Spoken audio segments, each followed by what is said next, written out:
Vamos a comentar ahora qué son los procesos de externalización. Para ello vamos a seguir el libro The Outsourcing Handbook, disponible en la red, y obra de Power, de Sousa y Bonifaci, y también los comentarios acertados de Abel Novoa Jurado en su blog. La racionalidad de la externalización es muy simple, es buscar alianzas con otras organizaciones que pueden o saben hacer mejor determinados procesos. Se externaliza porque otra empresa puede hacer el mismo servicio de forma más económica, más rápida o con más calidad, o porque nosotros tenemos otras prioridades en el gasto de energías y recursos. Los componentes de la externalización son el cliente o comprador, el vendedor o proveedor de ese servicio y un proyecto. De la conjunción de esos tres componentes o elementos puede surgir la apertura de una externalización. Según el texto, los objetivos de externalización son de tipo financiero o de tipo estratégico. El financiero es más propio de externalizaciones tácticas, coyunturales o competitivas y busca disminuir los costes de producción. Los objetivos de tipo estratégico se dan en externalizaciones de tipo cooperativo, en el que se intenta aprovechar una determinada especialización del proveedor. Pero hay que tener en cuenta que el texto ofrece este tipo de objetivos porque aborda el tema desde un punto de vista de modelo de gestión de empresa privada. Cuando se habla de externalizar servicios públicos, hay que tener en cuenta que pueden existir otros objetivos. Así, no es raro haber oído gestores de lo público que pretenden que al externalizar esos costes no salgan en su cuenta de gastos y, por tanto, asume que hay un maquillaje, una ingeniería contable al respecto, o incluso caer en el error de que encima le sale más barato.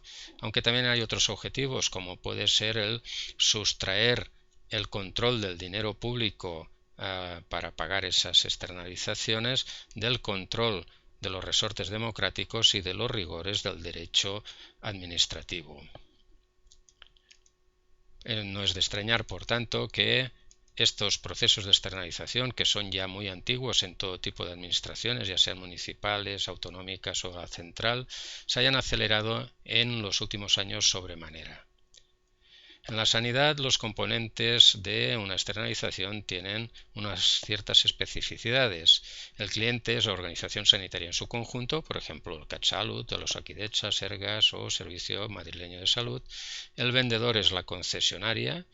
Voy a poner el ejemplo de Sears Food Service, que es la empresa que proveía el catering a una amplia zona geográfica de Cataluña, a los servicios sanitarios de esa zona, y lo pongo porque se ha descubierto que el gestor de lo público que concedía la externalización era el gerente de esa misma empresa.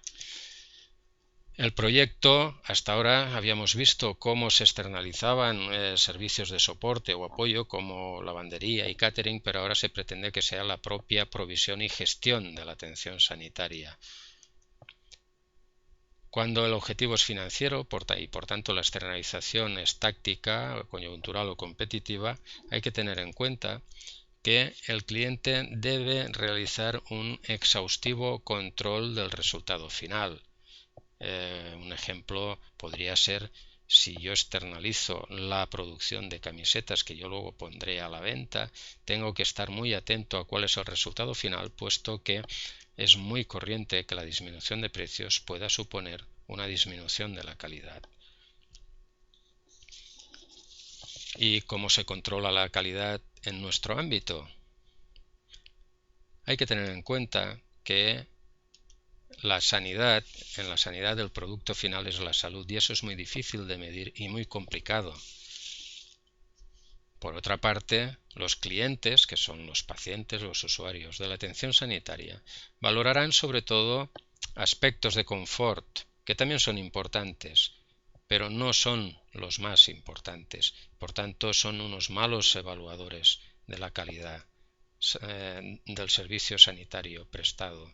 Y por otra parte, hay que tener en cuenta que en la sanidad, en el servicio sanitario, el paciente no puede cambiar de proveedor sin perder derechos, porque se opera en un régimen de semimonopolio. Es decir, si compro un bien de consumo y no estoy satisfecho, yo puedo cambiar de tienda, puedo cambiar de fabricante.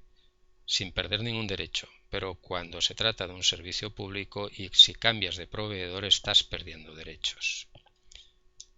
Por lo tanto, hay que tener presente que en este tipo de externalización, tanto el cliente, la empresa que compra el servicio, como el usuario son malos evaluadores del servicio final prestado, con lo cual el vendedor queda en situación de preponderancia, de dominio o de descontrol, dígase como se quiera. El objetivo financiero tiene pues una primera trampa, que es que en sanidad del producto la salud es muy difícilmente medible. En el objetivo estratégico, que es el otro tipo que ofrece el texto citado, se acepta que el conocimiento experto reside en la organización vendedora y que los costes de adquisición de ese conocimiento por parte de la organización cliente son demasiado elevados. La idea, por tanto, es incorporar ese conocimiento para mejorar la competitividad o productividad de la organización cliente, disminuyendo los costes, y así se asume una transferencia de conocimiento que haga al cliente más competitivo o productivo y que aprenda a hacer mejor su tarea.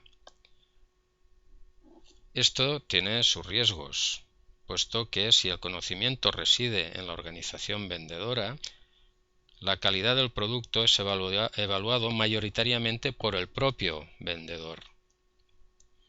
Y por tanto se puede caer fácilmente en la tentación de decir que, bueno, cuando hay desajustes y dificultades es una situación normal, puesto que el proceso es muy complejo y conlleva esas dificultades y esos desajustes. Además, cuanto más estratégico sea el proceso externalizado y menor la transferencia real de conocimiento entre una y otra empresa, más dependencia adquiere la organización cliente de la organización vendedora, con el riesgo que ello supone de sumisión. Esto se ha visto recientemente en una zona geográfica concreta de Cataluña, cuando el Servicio Catalán de la Salud, el CatSalut, intentó disminuir los costos, el precio del servicio prestado.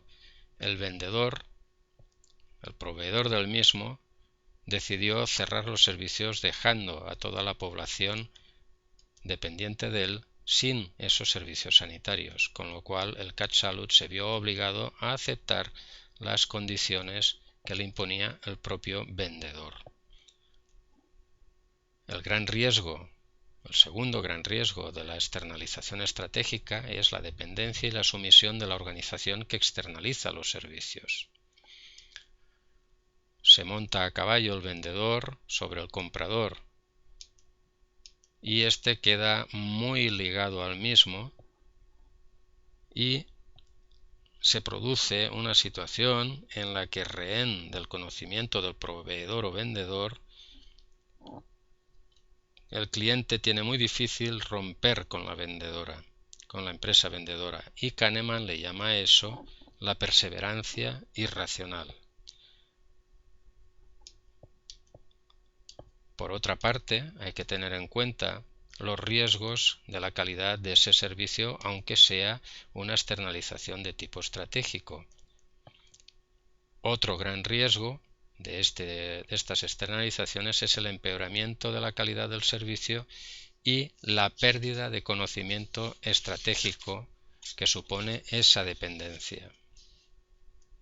Hay que tener en cuenta que los gestores de lo público tienen muy pocos incentivos para supervisar los resultados, el producto final de esa externalización, y renuncia a lo mismo, al mismo control. No parece que la organización compradora, en este caso los servicios de salud, estén preparadas para hacer frente a los riesgos de empeoramiento de la calidad del servicio y de la pérdida de conocimiento estratégico que supone este tipo de externalizaciones. Por el contrario, las empresas vendedoras tienen numerosos mecanismos para que esa labor se acabe realizando con el menor rigor posible. Eso ha llevado a la curiosa, paradójica, luego diré por qué, conclusión de la comisión del National Health Service británico que evaluó la experiencia de Alcira, que la consideró no aplicable a Inglaterra, puesto por la excesiva flexibilidad en la negociación de las condiciones entre la autoridad sanitaria y los proveedores y la excesiva cercanía entre los representantes de la Administración valenciana y los adjudicatarios de la concesión.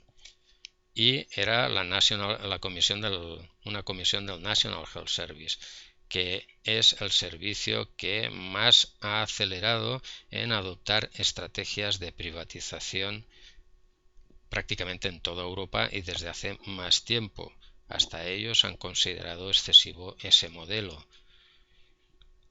Y el propio defensor del paciente británico advertía sobre la peligrosa reducción del personal en los hospitales y los destrozos que había producido la externalización en la sanidad británica. Los dictámenes de la OMS al respecto de esto son demoledores, puesto que concluye que disminuye la cartera de servicios, disminuye la calidad de los servicios y aumenta los costes de los mismos. Además, recordemos la tímida disculpa y la entonación del mea culpa del actual primer ministro británico por las muertes en exceso que han ocurrido en los hospitales británicos por estas prácticas. El texto también presenta un amplio apartado sobre las 10, lo que ellos denominan las 10 grandes trampas de los procesos de externalización. No vamos a mencionarlas todas y cada una de ellas, pero sí vamos a centrarnos en algunas que en nuestro país se hacen muy evidentes. La primera es la mala gestión de los contratos. Los autores advierten que la mayoría de los ejecutivos tienden a subestimar la complejidad y alcance de una estrategia de externalización. Esto lo afirman porque parten desde el punto de vista de externalización entre empresas privadas. Esto no es tan obvio cuando lo que se pretende es externalizar un servicio público, puesto que al no perseguir muchas veces el objetivo de calidad final, sino de desviación de recursos económicos, evidentemente no es que se subestime, es que no se tiene en cuenta. El segundo punto de importancia es el mínimo conocimiento de las metodologías de externalización de muchos de estos gestores de lo público. Se ha dado la paradoja en España de que incluso se ha llegado a externalizar el proceso de externalización de un servicio. Falta de competencia, vuelvo a decir, es posible que haya una falta de competencia de ciertos gestores, pero tal vez sea más claro el ánimo de distribuir dinero entre empresas amigas. Otro punto importante son los fallos en la comunicación de la estrategia de externalización a la organización cliente. Tenemos la experiencia, los profesionales del servicio sanitario, en que esto habitualmente se comunica como una imposición y se vive como lo que es, una pérdida de ventajas y de derechos laborales entre el personal de la organización cliente. Otro gran fallo es en la comprensión de los riesgos de externalización. Las preguntas cruciales a este respecto son: ¿qué pasa si la externalización no cumple con los objetivos? ¿Qué tiene preparada la organización cliente para esto? ¿Qué significa que no se cumplan esos objetivos en términos de negocio para la organización cliente? ¿Hay alternativas a esta estrategia? ¿Existe una auténtica transferencia de riesgo a la empresa concesionaria? Una cuestión muy importante. ¿Existe un plan B si la concesionaria fracasa? El manual insiste en que es de suma importancia que la organización cliente comprenda que cualquier externalización es un proceso de alto riesgo. Y un aspecto muy importante que en nuestro servicio sanitario público se vive desde hace décadas. El conflicto entre diferentes culturas organizacionales puede disminuir de forma severa la calidad y la cantidad de los servicios a prestar, y en el caso de un servicio público lo sufren los ciudadanos y los profesionales de la organización cliente. Es obvio, la cultura organizacional hace referencia a los valores y premisas que conforman la forma de hacer de esa empresa e incluso los objetivos últimos. ¿Cómo no va a haber choque entre una empresa que siempre ha existido para realizar un servicio público y es de puro origen público cuando pasa a ser organizada por una empresa externa casi siempre del ámbito privado. Tiene que existir un choque de cultura organizacional de forma inevitable y eso no se suele tener en cuenta. Hay otras trampas también muy importantes, por ejemplo, el intentar confundir a la ciudadanía haciendo pasar por una externalización cooperativa, que es más comprensible o incluso más aceptable a priori de forma intuitiva, puesto que se busca mejorar la calidad aprovechando el conocimiento técnico de otra empresa, cuando en realidad de lo que se trata es de una externalización competitiva que va pura y exclusivamente a reducir costos. Otra trampa y otro riesgo, otro peligro es que la administración pública, por medio de sus relaciones contractuales y relaciones laborales, puede generar entornos estables que redundan en beneficios para toda la ciudadanía, no solamente para sus trabajadores, sino para los usuarios de los servicios. Pero también puede generar entornos inestables, como externalizando y dejando en manos privadas con otros objetivos, otros valores y otra cultura organizacional la provisión final de ese servicio y las relaciones laborales y contractuales con sus trabajadores. Los procesos de externalización competitiva a corto plazo en un entorno inestable generan más inestabilidad y se cierra así un bucle negativo muy peligroso. Las conclusiones que se pueden llegar con el texto son: no se debería externalizar aquello que sea crítico para tu negocio, no se debería externalizar si no se puede garantizar una evaluación, seguimiento y gestión rigurosas, tampoco si no se pudiera garantizar una auténtica transferencia de riesgo a la empresa proveedora, ni tampoco se debería externalizar si el entorno es muy inestable porque se genera más inestabilidad. Suscribimos, por tanto, punto por punto, las palabras de Abel Novoa Jurado cuando dice que en el contexto actual de la Administración Pública Sanitaria Española, altamente politizada, no profesional, no transparente e infectada por conflictos de interés, la externalización de la atención sanitaria es un verdadero suicidio en el medio y largo plazo.